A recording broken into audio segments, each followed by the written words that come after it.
Pernahkah kamu merasa bahwa kata-kata yang kita ucapkan, baik kepada diri sendiri maupun orang lain, memiliki kekuatan yang luar biasa? Apakah mungkin kata-kata tersebut bisa mengubah hidup kita? Tetap bersama saya, karena kita akan menjelajahi dampak dahsyat dari kata-kata dalam hidup kita. Berdasarkan filosofi Stoik, video ini mungkin akan mengubah cara pandangmu terhadap kehidupan. Lebih baik tersandung dengan kaki daripada dengan lidah. Ungkapan dari Seno ini mengingatkan kita akan kekuatan kata-kata. Banyak dari kita sering terjebak dalam pembicaraan diri yang negatif. Disinilah filosofi Stoik dengan bahasa yang penuh perhatian bisa membuat perbedaan besar. Kata-kata bukan hanya suara atau simbol. Mereka memiliki kekuatan untuk membentuk kenyataan dan mempengaruhi emosi kita. Sebagai pengikut Stoik, kita harus berhati-hati dengan kata-kata yang kita gunakan dan kata-kata yang kita dengarkan. Epictetus mengatakan, bukan peristiwa yang mengganggu orang, melainkan penilaian mereka terhadap peristiwa tersebut. Dalam video ini, kita akan mengeksplorasi bagaimana kata-kata atau tutur kata kita yang bisa mempengaruhi hidup kita. Menyadari hal ini membutuhkan kekuatan dan keberanian, karena kita akan mengeksplorasi sesuatu yang berpotensi mengubah hidup Anda. Jadi, saya menantang Anda untuk tetap bersama saya sampai akhir. Banyak orang sering ceroboh dengan kata-kata mereka, tanpa menyadari dampaknya pada diri mereka sendiri dan orang lain. Mereka berbicara tentang ketakutan dan keputusasaan, dan menarik lebih banyak hal yang sama. Mereka mengeluh tentang keadaan mereka dan memperkuat kesengsaraan mereka. Mereka bercanda tentang kekurangan mereka dan melemahkan kepercayaan diri mereka. Pikiran bawah sadar tidak membedakan antara yang serius atau bercanda. Ia menerima apapun yang kita berikan dengan kata-kata dan emosi kita. Oleh karena itu, pilihlah kata-katamu dengan bijak dan hanya berbicara tentang apa yang kamu inginkan menjadi kenyataan. Mari kita lihat beberapa contoh nyata. Bayangkan seorang teman yang sering berkata, "Aku selalu sial, tidak ada yang berjalan sesuai rencana." Teman ini cenderung fokus pada hal-hal negatif yang terjadi dalam hidupnya, dan seiring waktu, mereka benar-benar mengalami lebih banyak kesulitan.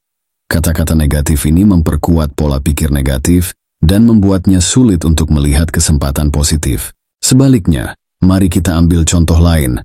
Bayangkan seorang rekan kerja yang selalu berkata, "Aku bisa mengatasi ini, aku punya kemampuan untuk berhasil." Rekan ini memupuk kepercayaan diri dan optimisme melalui kata-katanya. Bahkan ketika menghadapi tantangan, ia tetap fokus pada solusi dan kemajuan, bukan masalahnya.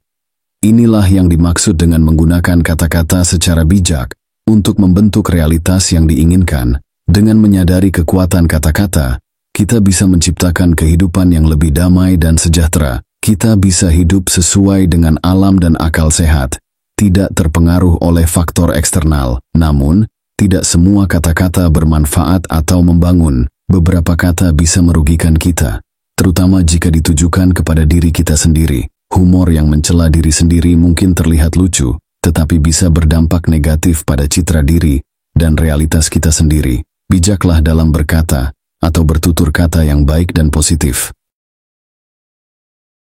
Nomor 1. Mengubah pola pikir. Kaum Stoik memahami bahwa kita harus menggunakan kata-kata dengan bijak dan mengatakan kebenaran dengan keberanian dan integritas. Mengeluh adalah kebiasaan berbahaya yang bertentangan dengan filosofi Stoik. Ketika kamu mengeluh, kamu fokus pada hal-hal yang tidak kamu sukai dan memberi mereka lebih banyak energi. Ini bisa membuat mereka lebih gigih dan sulit untuk diubah. Misalnya, pasangan yang tidak bahagia dan saling mengeluh cenderung menjadi lebih tidak bahagia. Pilihlah kata-kata dengan hati-hati dan gunakan bahasa yang positif dan memberdayakan. Misalnya, daripada mengatakan, "Saya harap saya bisa menang," lebih baik, "Saya yakin bahwa saya akan menang." Perhatikan perbedaan antara harapan dan kepercayaan diri. Ganti frasa seperti, "Saya akan mencoba yang terbaik," dengan "Saya bertekad untuk melakukan yang terbaik." Dengan mengubah kata-kata, kamu menanamkan optimisme dan antusiasme dalam diri sendiri. Nomor 2. Latih kesadaran dan keselarasan dengan kebajikan. Kata-kata mencerminkan keadaan batin kita, dan mengirim pesan kepada dunia dan pikiran bawah sadar kita. Mereka mengungkapkan banyak tentang siapa kita dan apa yang kita inginkan. Oleh karena itu, berhati-hatilah dengan apa yang kamu katakan. Penting untuk menyelaraskan dialog batin dengan kebajikan cinta, yang merupakan inti dari ketabahan. Ketika kamu mencintai diri sendiri dan tujuanmu, kamu akan berbicara kepada diri sendiri dengan kasih sayang dan rasa hormat. Seiring berjalannya waktu, keselarasan dengan cinta ini akan menghasilkan hasil yang positif dan luar biasa. Jika kamu meragukan kekuatan kata-katamu, amati percakapan orang-orang di sekitarmu. Kamu akan melihat bagaimana kata-kata mereka terwujud dalam pengalaman mereka. Misalnya, orang yang berjuang dengan uang sering berbicara tentang kemiskinan dan keterbatasan, sementara orang yang menikmati kemakmuran sering berbicara tentang kelimpahan. Mari kita ambil contoh lain dari kehidupan sehari-hari. Seorang pelajar yang terus-menerus berkata, "Aku tidak akan pernah bisa lulus ujian ini," cenderung merasa cemas dan kurang percaya diri saat belajar. Sebaliknya, pelajar yang berkata, "Aku bisa lulus ujian ini jika aku belajar dengan giat," akan lebih termotivasi dan percaya diri dalam usahanya.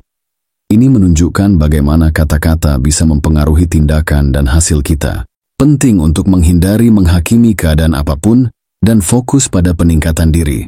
Gunakan kata-kata secara bijak dan positif. Kata-kata memiliki kekuatan yang luar biasa dan tidak boleh diabaikan. Sebelum kita melanjutkan, saya ingin menyampaikan penghargaan atas komitmen Anda dalam mencari kebijaksanaan dan pengembangan diri. Dedikasi Anda membuat Anda menjadi seseorang yang luar biasa. Jangan menyerah dulu, mari kita selesaikan sampai akhir video. Nomor 3. Pentingnya keadaan pikiran mengubah persepsi. Perlu ditekankan bahwa yang benar-benar penting dalam hidup melampaui keadaan eksternal kita. Ini ada dalam keadaan pikiran batin kita.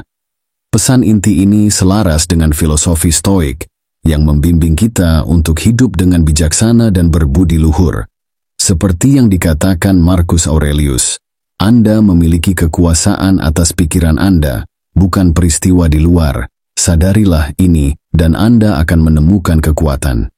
Kita semua adalah ekspresi dari zat ilahi, tetapi seringkali kita melupakan hal ini dan membiarkan pikiran kita dipengaruhi oleh pikiran dan emosi negatif. Ini menciptakan persepsi yang terdistorsi tentang kenyataan dan membuat kita menderita. Untuk mengubahnya, kita perlu melatih kesadaran diri dan pengendalian diri, memilih kata-kata dengan hati-hati, dan menyelaraskannya dengan sifat sejati kita. Terakhir, jadikan kata-kata sebagai kekuatan pilihan dan kendali. Kata-kata adalah alat yang ampuh yang dapat membentuk realitas kita menjadi lebih baik atau lebih buruk. Mereka dapat menginspirasi atau membuat kita patah semangat, menyembuhkan atau menyakiti, menciptakan harmoni atau konflik. Seperti yang dikatakan Seneca, pidato telah diberikan kepada manusia untuk menyamarkan pemikirannya. Kita harus menggunakan ucapan kita dengan bijak untuk tidak menipu diri sendiri atau orang lain, tetapi untuk mengekspresikan diri sejati kita. Saat kita berefleksi pada kekuatan kata-kata dan pikiran, penting untuk mengenali karunia luar biasa yang kita miliki, yaitu imajinasi. Karunia ini memungkinkan kita untuk membentuk realitas kita sendiri. Kita bisa menggunakannya untuk membayangkan masa depan yang lebih cerah dan mengambil tindakan ke arah itu. Atau kita bisa terpaku pada masa lalu dan menyerah pada penyesalan. Kita punya pilihan untuk menghargai apa yang kita miliki dan membagikannya dengan orang lain, atau mendambakan apa yang di luar jangkauan kita dan jatuh ke dalam iri. Cinta dan benci juga merupakan produk dari imajinasi kita. Kata-kata dan pikiran kita melampaui batas-batas fisik dan memiliki dampak abadi. Contoh sejarah seorang pemimpin besar seperti Winston Churchill yang dikenal dengan pidatonya yang membakar semangat, sering menggunakan kata-kata untuk memotivasi dan menginspirasi bangsa. Selama masa-masa sulit Perang Dunia II, kata-katanya seperti, "Kita akan bertarung di pantai, kita akan bertarung di daratan," memberikan kekuatan dan ketahanan kepada rakyatnya. Ini adalah bukti nyata bagaimana kata-kata bisa mengubah jalannya sejarah. Dengan perspektif ini, menumbuhkan keadaan pikiran yang tenang dan positif menjadi sangat penting, terlepas dari kondisi eksternal. Kebahagiaan kita harus ditemukan dalam hal-hal yang berada dalam kendali kita, kata-kata dan pikiran kita. Mulailah sekarang untuk melatih kekuatan kata-katamu. Tuliskan sesuatu yang ingin kamu lihat nyata dalam hidupmu di kolom komentar. Jika tidak tahu harus menulis apa, cukup tulis "saya berani" atau "saya pasti bisa". Ingat, kata-katamu memiliki kekuatan. Pilih salah satu video yang muncul di layar untuk melanjutkan perjalananmu dalam memahami kebijaksanaan Stoik. Jika kamu suka videonya, klik tombol suka, subscribe dan tekan lonceng notifikasi untuk pelajaran lebih lanjut tentang kebijaksanaan kuno. Terima kasih telah menonton dan sampai jumpa di video berikutnya.